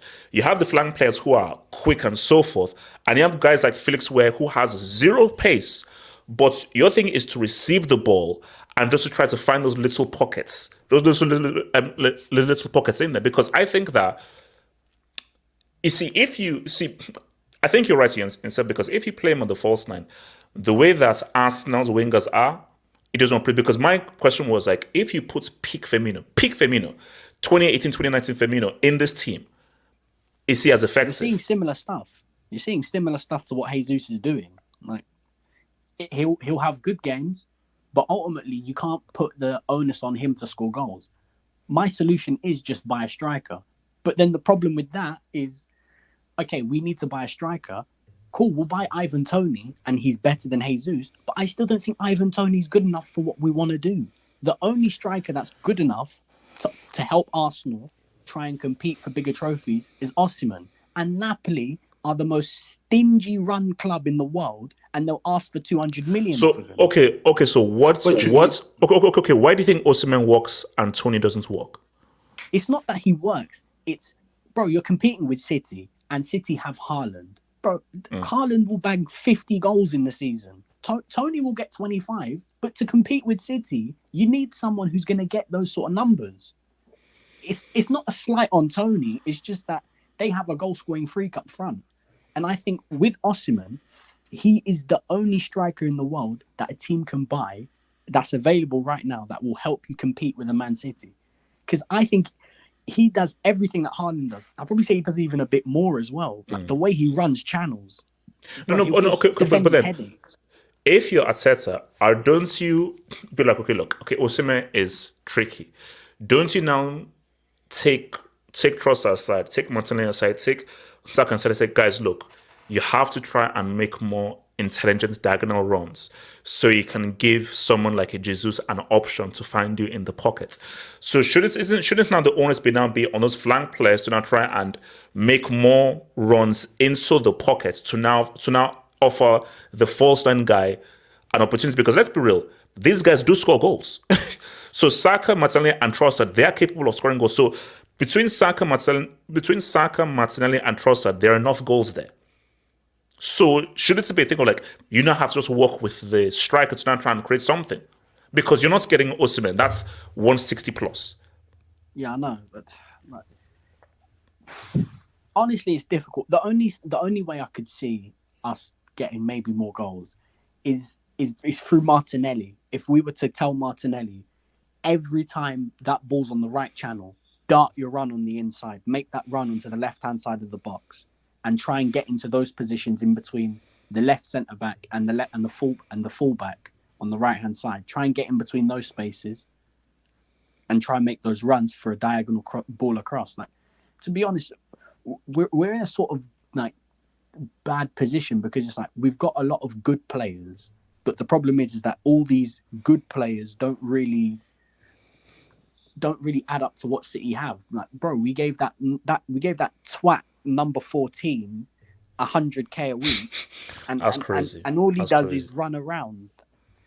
Bro, I was watching the game today. He came on. He can't hold up anything. He's running around for no reason, bro. The guy. But that is weird. That literally ever since he was given the contract, he's literally just been trashed. Like, it's almost similar to what happened with Aubameyang. Like ever since. So let me come to some guys. So Hokage, what's your assessments on Jesus? What do you think the Jesus issue is? I mean, I understand where Moneymace is coming from because he's right with Jesus and with Arsenal is that they have all these good players. I really like Arsenal's team. Their center backs, it's their midfield, their attack especially. But he's right. Even with all these good players, it doesn't add up to what City have.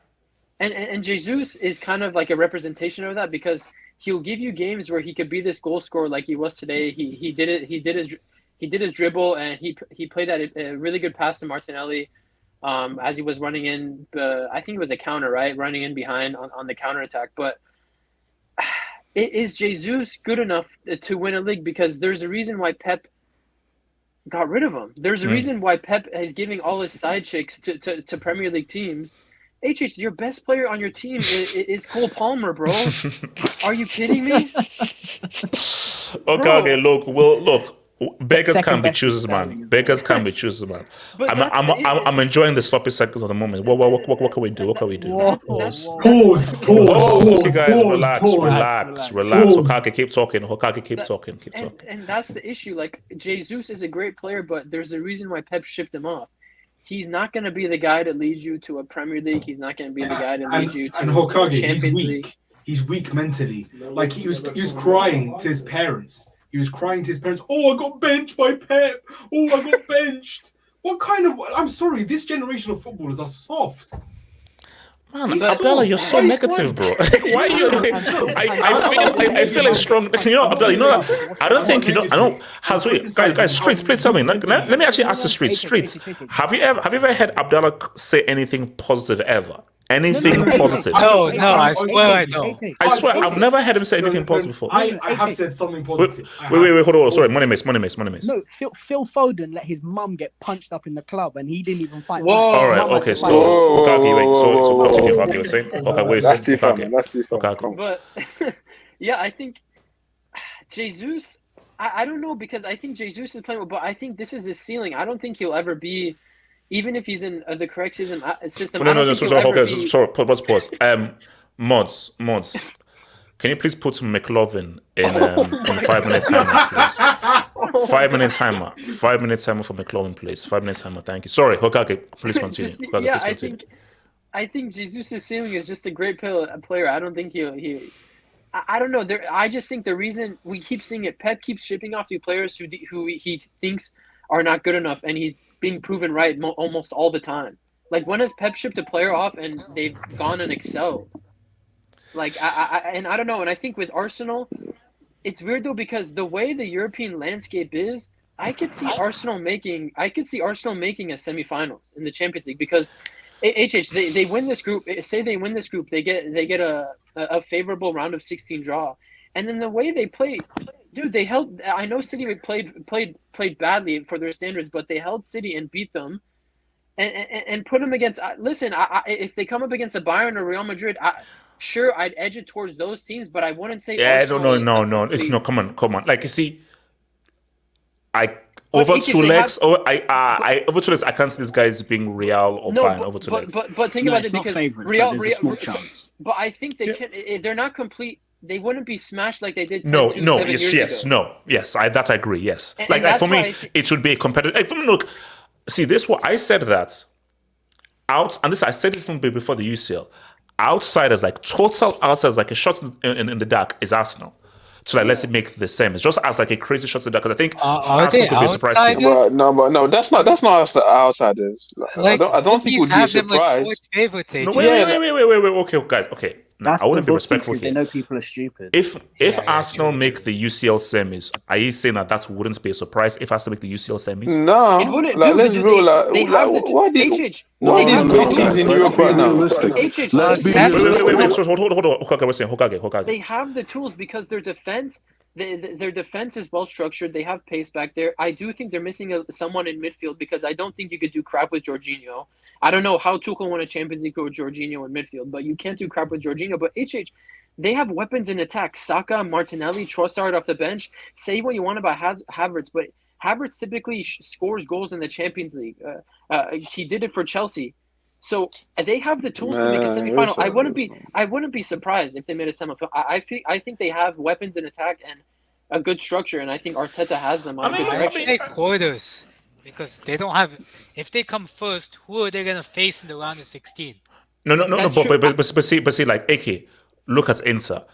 Again, it's just you never know whether you get that lucky running. Like, look, Inter, well done for making the final, but let's keep it a stack. It was a favorable running that they had. So you could have big scalps being taken, massive shocks, and if Arsenal can navigate that second round, they could easily find, this is a quarter final where we didn't think we'd face this team. But this is a team that we think that we can beat. And boom, so the way that these cups and UCLs work, you just never know who you're going to get. Now, if they run into a Bayern or a Real Madrid in the quarters, Yeah, good and game, but, No, but that's that's why No, Arsenal those two in Arsenal City are the can't only get ones. second in this group. Arsenal have to top this group. AJ. yes. Yeah, I mean, for me, like, For me, it's between them and Lens for like second place. yeah, like They for me, have let to them top top the group. Then you put yourself in a good position. So because once you not get into the quarters, all bets are off. You never know. So Can I speak on Arsenal? yeah, go for it. So Josh says, "Give me my Madrid." Okay, HH, I think shout out to Josh. I know you guys are saying if they can go to the semi-final and face Madrid and everything, but HH, UCL is all about heritage, and the best team in Champions League when it comes to heritage is Madrid. They might play awful, but Madrid knows how to win with moments. They are the king of moments.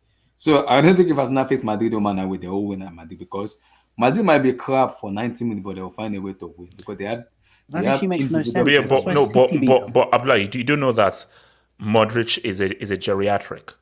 Kroos is hanging on for dear Yeah, but life. that player So now, Camavinga, that whole Real thing, like I know it's still Valverde. there, but JH, you said the same thing 2 years ago and they beat us 1-0 in the final. Camavinga, Valverde, but Elijah, who bent them over with no lube last season? City bent them yeah, over and did not use any for lube. me, That was raw. heritage is It was nice. raw. Heritage is nice, but at the end of the day, we still need to see your performances. Exactly. Like, you listen, can't that's just- that's the thing. Heritage is all cool. Where was that heritage last against City? Last season was only this thing. If you look at the UCL, They got pimp smacked. So one thing is that this heritage only goes so far. Look, bro, I believe Real Madrid beats Arsenal over 2 legs, but I'm saying it will be a close game.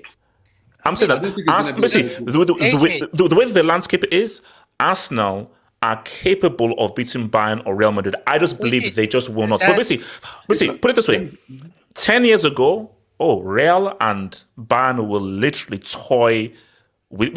Basically, it'll be like bondage. Like what Bayern and Real will do to Arsenal 10 years ago will be like freaking bondage. That But doesn't now make it's a different sense. world. 2023 is a different world. Eti, let me finish. Ah. Let me Okay, hold on. Abdullah, I get what you finish said, your point. but I have a problem with Arsenal because Arsenal fans, Monday need to kind of talk to me about this. I'm having Abdullah, you know that we with, finished 12th last season, but yes, keep I'm cooking, having a keep problem cooking. with Arteta with David Raya because Raya has been looking very shaky, and I don't know if because Ramsdale is not that bad where they can't even get another head of Raya. He might play from the back and everything. Raya is a better goalkeeper for me than Raya because I don't know. Raya has been making some mistake where he's been getting bailed out. If you play a team that is very, very clinical, you will get dismantled. Team like Newcastle and Co, you will get beaten because those teams will take their chances. Today, he almost caused them to go today. Okay, wait, hold on. So let me quickly say to Dubinsky, man. So shout out to your boy Silence FC, who says Maguire has 2 CL goals since 2021, while Zad had 3 mils. Oh wow, Silence FC, thank you for that. That's amazing insights. There must be So 3 big meals. Nomad is a mic worker. The Nomad is a mic worker. Yeah. So, I just want to know where we are. So TJ Kong Doria, I'll take you Dubinsky for this. I know I've seen you Dubinsky. So I just want to know where we're at right now. I hope everybody saw Jude Bellingham's goal. I hope everyone saw his goal and he scored. The Jude. He has scored yet again. I just want to know where we're at because for me, I cannot wait for Saturday. I cannot wait for Saturday because I know that there are Barca fans who are waiting, sharpening at the knives for him to drop a disaster class on Saturday in front of Is El Clasico this weekend? Yeah, Saturday. Oh, No, basically shit. Saturday is El Clasico, damn. Sunday is the Manchester Derby, so yeah, it's a big weekend. So, Nomad, does Bellingham have to now ball on Saturday, or based off of his goal yet again, which turned out to be the winning goal for Real Madrid, can the haters just shut up, or he needs to prove himself against better opposition because no one is repping Braga? I think he shouldn't care about his haters, I think he should perform in the UCL when it really matters. And he should just start bad in La Liga. I told you a long time ago, Madrid derbies don't matter. Win, draw, or lose. El Clásicos don't matter. Win, draw, or lose. He should start bad against the Rayo Vallecanos, the Real Valladolids, the Ibars, the Elches, the Granadas. He should start bad against them and, be clutch in the UCL and then the Copa del Rey. In the knockout stages you can't when it honestly tell me actually that the matters. Clasico doesn't matter. It does matter. It does matter, but I'm saying for him, it's his first season. He's 20 years old. He's already overachieved, overperformed based on what everyone was expecting from him, especially his haters. So, yeah, he's not essentially a striker or a goal scorer before this season. He wasn't. So, it doesn't matter whether he scores or not, as long as he does his job well, as long as Ancelotti is, happy with him in the post-match press conference. I think that's what matters to me as a Madridista. At least I don't think he should worry about his haters. He should worry about what his fans think about him, the fans of his club, and what his coach thinks about him. But no, do you know why I think that's impossible? 2 things. One thing is he's Deluded 20. Pedri fanboys. No. No one gives a shit about the matches. Wait. I told you a long time ago. No one cares. Hold up. Let me explain. No, man. First thing is he's 20, which means like he's growing up in the social media era. That's the first thing. Second thing is, I can't remember who it was, but after the Atleti game, when he scored, he did that celebration. And that celebration means that he is listening to all of the haters. So it's just a fact. When you're of a certain age, social media is literally like your lifeblood. So it is impossible to say for him that, don't listen to his. Of course he's going to listen to his haters. You are one of the biggest signings in world football right now. All eyes are on you, and there are people that want you to fail. And there are people so whenever you have a bad game, there are people out there sharpening the knives to say, you're overrated, English overhyped, you're not that good, or it's just all propaganda. This is just the facts of the matter. But why does it matter, Aegis? That's what my question is. Why should he care about that? You shouldn't, but it's impossible to avoid when you're a certain player of a certain age, of a certain stature. Yeah, but now when you take into account his character and his personality and his mental fortitude, which is far beyond his years, actually. everyone around him says that he acts like a 30-year-old. Like he's been playing at this club for a decade. Everyone says that. His coaches say that. His manager says that. His agent says that. His teammates say that. So I don't think it would affect him that much. It hasn't until now. He had huge pressure. Let me ask you this though. Hold on, let me ask you this. So let me bring in this though. Shout out to your boy TJ Kong. I want Ancelotti out this summer. As a team, Madrid has no defensive structure. Any team that could cross the ball, destroy Madrid.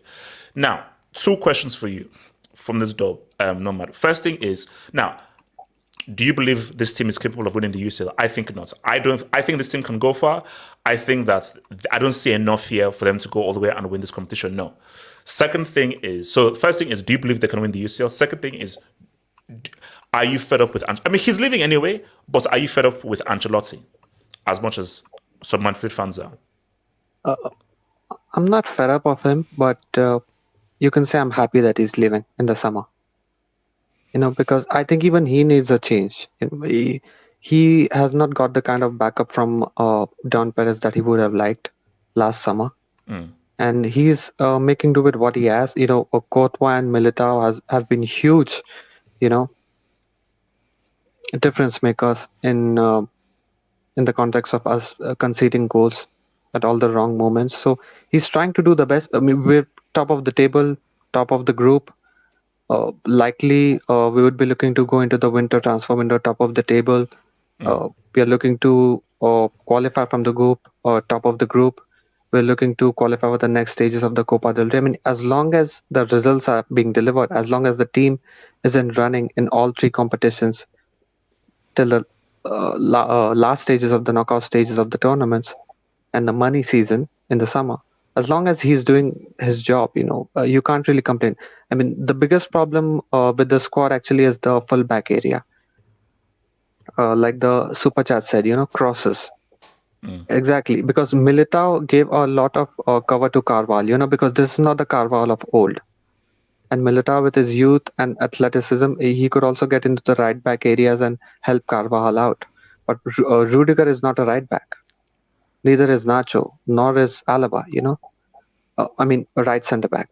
And so they can't go into those areas. So again, Ancelotti is trying to do the best with what he has. But next season, a new manager, Militao, Courtois coming back, some deadwood going, Nacho, Vasquez, Cruz, Modric, maybe a new number 9, and then we could go. But this season, as I told you, my priority is the league, La Liga, because it is achievable, even with a okay squad. Okay, that's so, Mohamed, your take on Bellingham and Real Madrid in this UCL, Mohamed. Yes, HH. I think for me, Bellingham. Mohamed, where the hell are you, bro? I'm hearing static and everything. Are you? Where the hell are you? It was the TV. I just turned it off. Sorry. Okay, good. Thank you. Can you hear me, HH? Yes. Yes, I think Bellingham is. I haven't seen a player have this impact since when we signed Cristiano in the early years in 2009. I think Bellingham is probably going to be the face of English football, and the way he's playing, there's a lot of people say he's tap in, over missing mounts. He's going to be filled over missing mount. That's good joke, HH. Good joke. Okay, but right. I wasn't joking. But I think I love the way he plays, the maturity. He's only 20. That's crazy. He plays like he's 27 or a very experienced player. And I have a different view of Ancelotti. Well, he's a great manager. I agree that obviously he's like a guy who can do with whatever he's given, and I think he will always be probably one of the greatest managers in the history of football and Champions League specifically for what he did. But I agree, it's probably time for him to go. And hopefully we can get Xabi Alonso. I really love to watch him play. And he has this Nigerian guy, Boniface, and he's getting him to play very well. So, but at the moment, from Real Madrid in the Champions League, you can never write us out. Real Madrid can, as long as Real Madrid are in the Champions League, I think, I don't think they're going to win it. My expectation might be maybe quarterfinals or more, but but I believe that the league for sure. I'm very confident that we're going to win the league. Because, Hokage, what are you saying about Real and Jude? I said it. I think Nomad is right because the only people I see who hate on Bellingham are Barca fans. I mean, maybe Pedri some fans. Pedri fan. Pedri is the new Ousmane Dembele. He's stuck in that Pedri hospital bed, Sims. bro. So I honestly, why are we even showing? Why are we even talking about the hate he gets? It's just acknowledging the Barca fans that hate because AJ, this guy. No. It's true, but do you know when hate seems really stupid? Because it's like you'd have to be a next generation of hate to deny the impact a freaking 20-year-old is making in a Real Madrid team in transition who just lost their main striker in Benzema. So to still be hating, this is a new level of delusional blind hate that you must be having. You just said he's 20. I don't get it. I don't get why people don't see those guys don't see the greatness of a 20-year-old. He's not even supposed to be a goal scorer. This guy is a box-to-box midfielder. He's deputizing a role in the team that he wasn't even built. What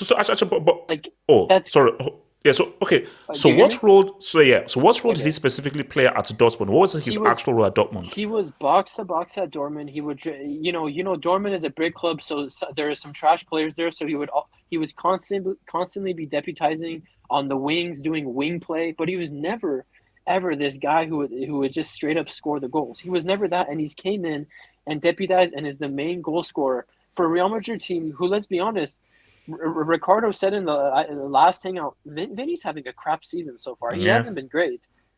Rodrigo's been kind of a ghost. Jose Lu isn't that guy. Like, come on, you guys. You're making a great point because let's be real, he doesn't have that much of a support cast around him. So he's had to really step up in the space of guys who know Rodrigo, Vini, Joselu, you're supposed to be the goal scorers, not this new dude who's supposed to be figuring out his role in this new team because this is like a new role for him. So basically, like you cannot deny this guy's talent level is crazy because do you know what the mistake is? Because he doesn't aesthetically look like a Messi or a Neymar. They're like, oh, what's the big deal? What's the big deal? Like he ain't Messi, ain't Neymar. Nobody's saying he was. What we're saying is respect what he is doing at this level for his age. And I think the reason he probably does get the hate is because he did kind of come here and claim he wants to be a next Real Madrid legend. He goes out there, his celebration kind of eggs the fans on, like, look at me, putting his arms up like that. He does ask for people to hate on him, but I don't get why you could hate on him. You can't acknowledge what he's doing because I'm already seeing a progression from when he was at Dortmund because at Dortmund, he wasn't this composed on the field. He was still kind of erratic, unnecessary fouls, misplaced passes.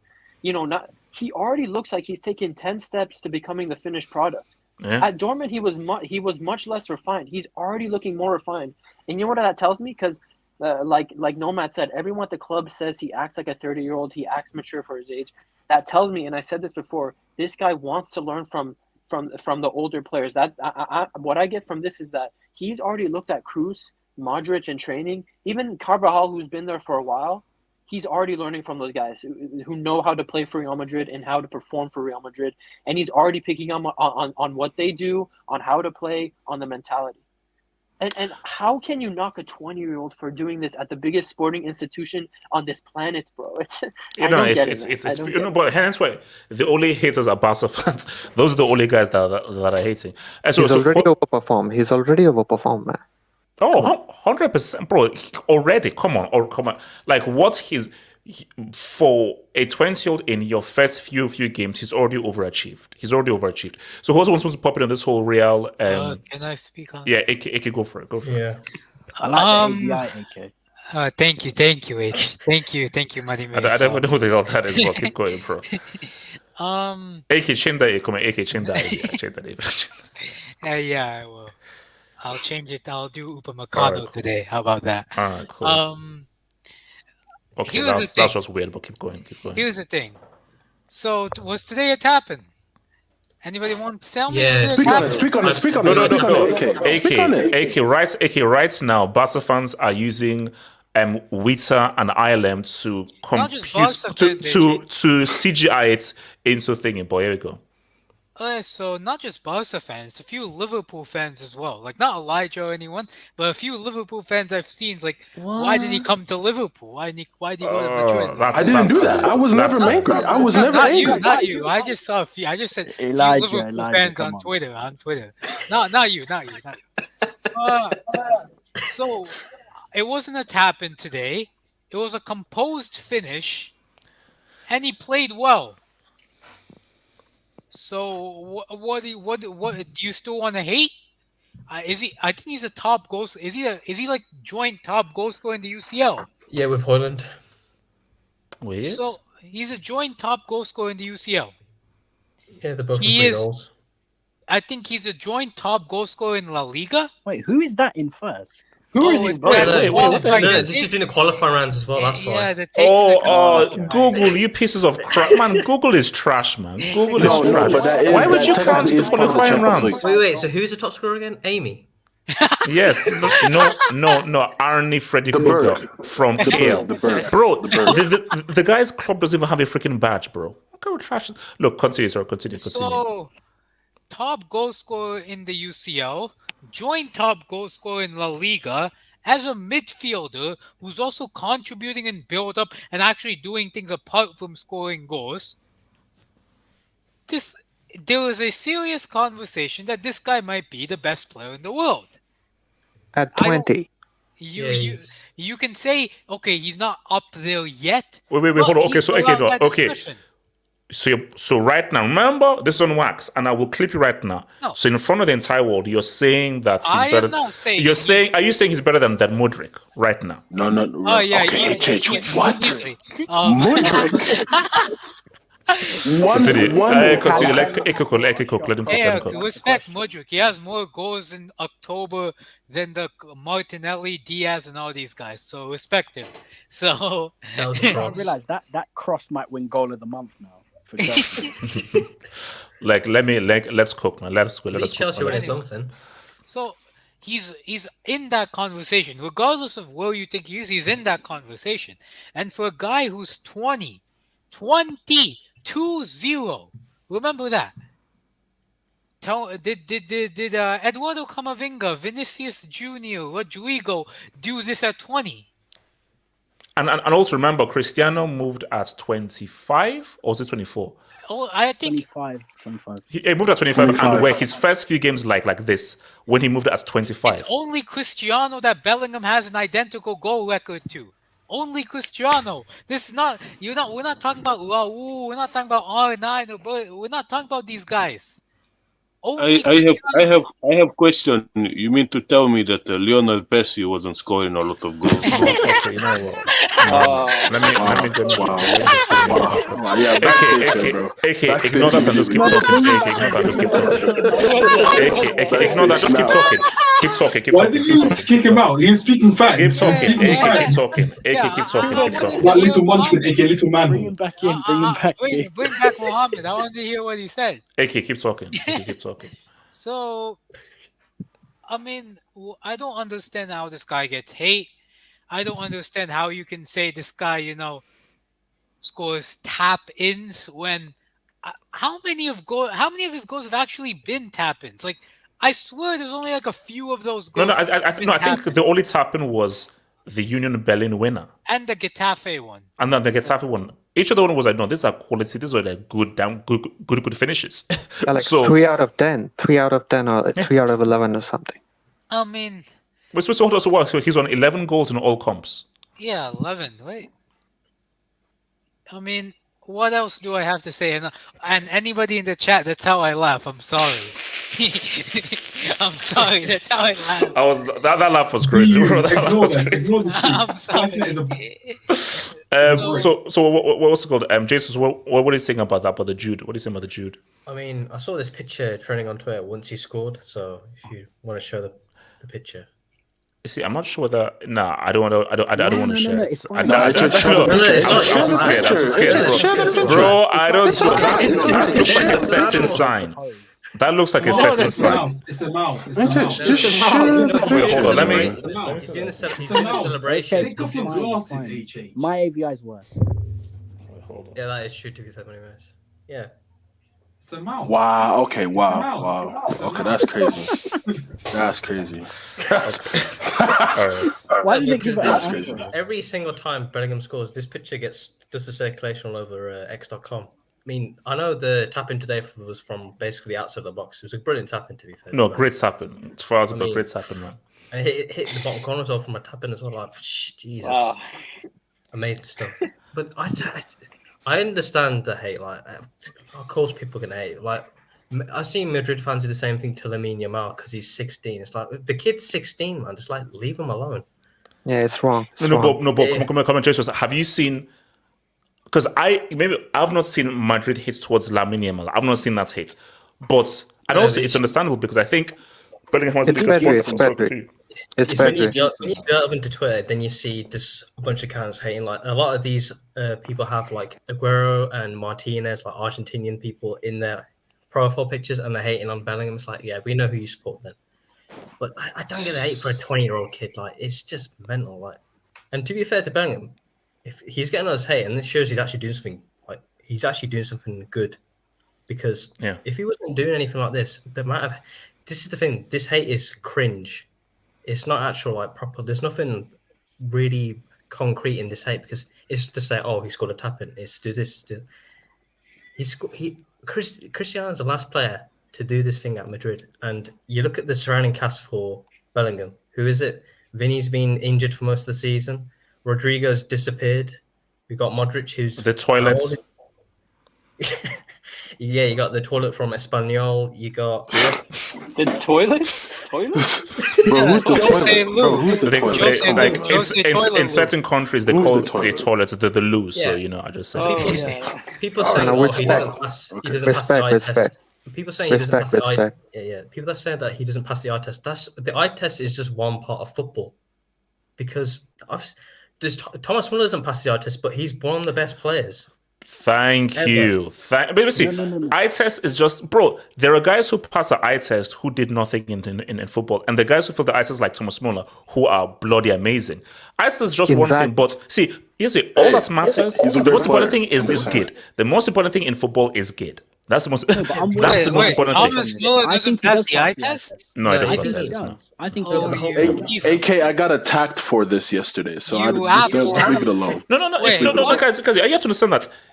Even if you don't pass the eye test, it doesn't make you a useless footballer. Yeah, the eye test is only one part. No wonder the eye test. It's just one part of football. But sorry, continue. If you have GID and you have the eye test, that's like the complete package of a football that's player. Like ultimate. That's like R9. As long as you're getting it done in the biggest moments and stuff, it doesn't matter what people say because you're doing it on a consistent basis. How many teams around the world would want what Bellingham's doing for their team right now? Most of the teams, apart from maybe Man City, you'd say every other team would want this in their squad. No, because this was isn't the aim of the game winning? And if a guy is scoring winning goals and having assists, that's the aim of the game? And what's the hardest part of a football match is to get the ball in the back of net. That's the aim of the sport, and he's doing that on a consistent basis. Basis, he's done it. Basically, there is no room for hate. Basically, if you're hating, you look stupid. Yeah, you look stupid. And it's not as if he's scoring like the fourth goal in a 5-0 victory. He's scoring clutch goals and goals that matter. Like Union Berlin got the match winner. Napoli, he scored an amazing goal. That run and the goal, amazing. And against Napoli, who are meant to be the second competition in this group. And then today, helping them get a 2-0 lead and win the game. But Jason, obviously, we'll do. We're going to have our El Clasico preview on Friday. If he flops on Saturday, you know what it's going to be. Yeah. That's why I just hope that he actually, because that's what I'm saying to Nomad. Like, I want him to play well and have like a amazing performance on Saturday, and for them to now find a way to now hate him. Because trust me, if he flops on Saturday, they'll be like, Atleti, Barca, the truly best teams, he didn't do very good. How good are you? But here's the thing though, even if he does, it doesn't negate the fact that a 20-year-old in his first few games for Real Madrid on a consistent basis has been winning them games while several guys around him have not featured. So even if he drops a disaster class on Saturday, it doesn't negate what this 20-year-old has done. But you know how the incident is. The incident is freaking binary. He could still win the league. He could still win the league. Yes. Even if he doesn't score a goal on Saturday against Barcelona, but he plays like prime Xavi Iniesta, that kind of performance. What these same fans are going to say, oh, he didn't score. 100%. 100%. The whole thing with Bellingham can't win, but he doesn't need to win against these haters, obviously, because he doesn't really care. He's Bellingham. He's got more important things in life to worry about than a couple of haters on Twitter who don't even show that. It's stuff like this. You need to choose Felix or Bellingham. What do I need to choose? What the hell? No. He doesn't want to. I comment on different players. I've already said though, Felix is like my guy. So because I get it. So because I say Felix is my guy, that means I must hate Bellingham. That is brick logic right there. Is this a Pedri guy? Is this a Pedri fan? Ragnar? No. Because I rep Felix and Felix is like my favorite player, I'm now predisposed to hating Bellingham. Do you know how dumb that is? I don't understand this. I don't understand this thing where it's become this thing in football. Like, if you like a certain player, that means you have to hate another player. It's like, why can't I enjoy both players? J-Swiss, who started it? You know who started it? They started it. Those guys started this crap of where if you rep one player, it is your duty to hate on said player who is the opposite of that player, which is freaking stupid. And what's more is that the hate and the negativity towards that player's rival is greater than your support for said player. But it's you have also said that hating is healthy. So that's true. No, Elijah, 1,000% is hate. But there's a particular type of hate that is healthy. The hate towards Bellingham is stupid. That's what I see. Logical hate is needed. Bro, any human being that has no hate, you're not a human being.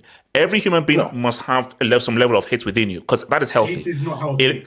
Illogical hate that doesn't make any sense, hate in general is stupid. Not healthy. That's me. Yeah, of course. Hate is a strong word. Very strong word. Let's be honest. Come on. Dislike, yes, but not hatred. It's not pure hate. It's not actually hate. Hate is to attack someone. That's not what people do. We just criticize play. Criticism is different to hating. Critique is very healthy. If you just have blind hate, then that's just stupid. You should only hate evil. You should only hate evil. Like Pep. What does Bellingham lack on your eye test? What does he lack on your eye test? Because I honestly don't see it. Because I think he has the eye test. Oh no! I say that he passes the eye test, but not very high. Like he doesn't score. He passes it, but he doesn't score high on the eye test. And my thing is that I know you. Your high eye test scores is just purely based on dribbling. It's purely no. It is first touch, control, balance on the ball, how good your control is on the ball, your mastery of the ball, and how you're able to walk in tight different ways spaces. to name dribbling. No. Wait, hold on. How is first touch dribbling? Your first touch. Your ball control. First touch. Balance has nothing to do with dribbling. Balance on the ball and how good you are of keeping control of the ball over a large period of time without having to dribble past players. So my thing is, it is how good and how refined and how holistic your on the ball abilities. Which is why I say that you don't have to pass the eye test to be an effective player to winning games for you. Because here's the thing. See, do you know what people think it is? People think that if you fail the eye test, you're a trash useless player. No. Eye test is just an aspect of football. What's the thing that matters the most? Don't get hung up with the eye test. The thing that matters the most is, do you win games? Look, Haaland scores 12% on the eye test. 12%. I want Haaland on my team. That's so because low. He scores a lot of goals. Because at the end of the day, I want players who help me win. So if guys of your high eye test don't help me win, cool. Well done for your high eye test. I don't want you. If you score 12% on the eye test, but tactically you help me win, come on down. Okay, by that then, what does Bellingham score on your eye test then? Take away all the goals he scores, pure eye test, what would you give him out of 100? At the moment, he is because I think I did it before. He's like on a 67, 68. So basically, 65 is a pass grade. 67, 60, 68. A D minus. A D minus. 65, 70. Bro, I don't do that to be honest. His scores is 68. 68 is crap. A 68. 65 is a Dog pass. shit. He's got Dog shit. Bro, 65 is a pass grade. Bro, and also no. Let's think. We'll see. Okay, look, guys. No, hold on. No, guys. We're not doing this. Guys. Eye test is just one thing. What matters is this: he is balling, and we need to respect what he's doing. And what you're not going to do is if he has a disaster class on Saturday and doesn't play well, he's overrated, he's a flop. No. No, now, I get it. That's how the incident works. Because what I hope, because I don't know, I hope that let him play well on Saturday. Let him be amazing on Saturday. You know what? Let him even score. And let's now hear what guys will say. Because if that happens, guys are fans. Because I think guys, do you know what I think it is? And I think we even said it before. He was supposed to not to do this. English hype, huge amounts of money. He should be over it. He should not be that good because it's just English hype. And I've been one of the main proponents of, yes, England do hype up a lot of their guys. And I was one of the guys that said, Bellingham probably stay in Dortmund a few more years or maybe go first to the EPL before to Real. But I was like, okay, I don't think this is a good idea.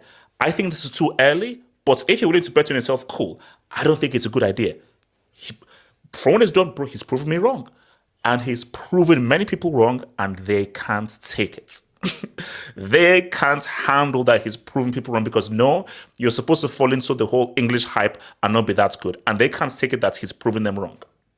And they're unwilling to accept it. So that's why I can't wait for Saturday. I cannot wait for Saturday to see what happens because again, it's like that's the biggest. I mean, Hazard. Wait, hold on. Did Hazard ever play an El Clasico? No, he didn't. He played in the friendly one. Your man's never played in the El Clasico. He's not even allegedly. Take that jersey down. You know, Aguero's got more GA in their Clásicos than Hazard does. I said allegedly, bro. Oh, so shout out to your boy, Barros Onuma. Thank the Dvinsky man. Haters for Felix or Bellingham? HH, who is your money on? The haters for Bellingham, 100%. Felix has two haters, KC and Z-Man. That's it. Like, Bellingham has an entire fan base of haters that I'm sure are in the thousands. Felix has two haters, Z-Man and KC, and that's it.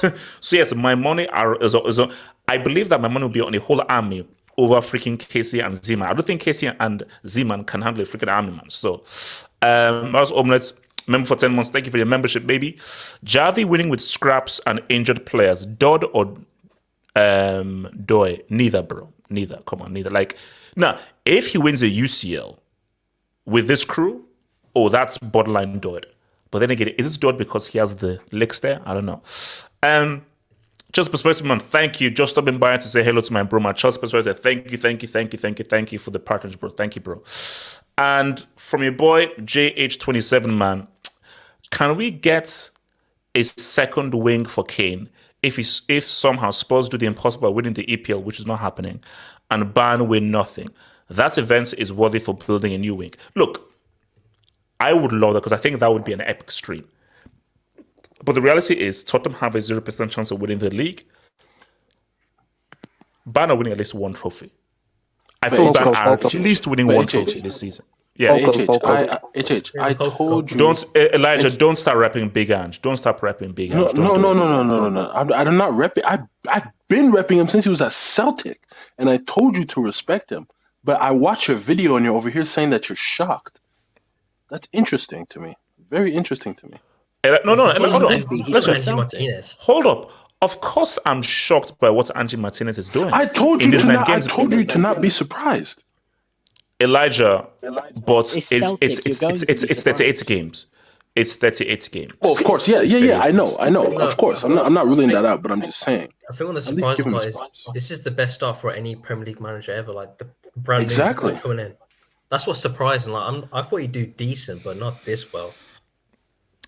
I think that's what shocked me, because people were like, for a guy who's never coached on this level to perform like this and have this kind of start with Tottenham, specifically in the first season without Kane, is what is fully shocking, you know.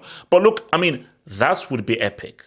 But what are the chances that Tottenham win it? For me, for the Premier League, Tottenham either win the Premier League or the FA Cup, most likely the FA Cup, and Bayern go trophyless. That would be wild. That would be 100% wild, man. Guys, it's been swallowed. Beautiful, man. Guys, tomorrow, please, AK, call your French correspondents. PSG better not get grouped. PSG better not get grouped. Let's see. I am praying they will get. So, guys, we'll be back here tomorrow. If Milan beats PSG, we will not have a hangout tomorrow. Peace out, stay true, one love. Hala Madrid.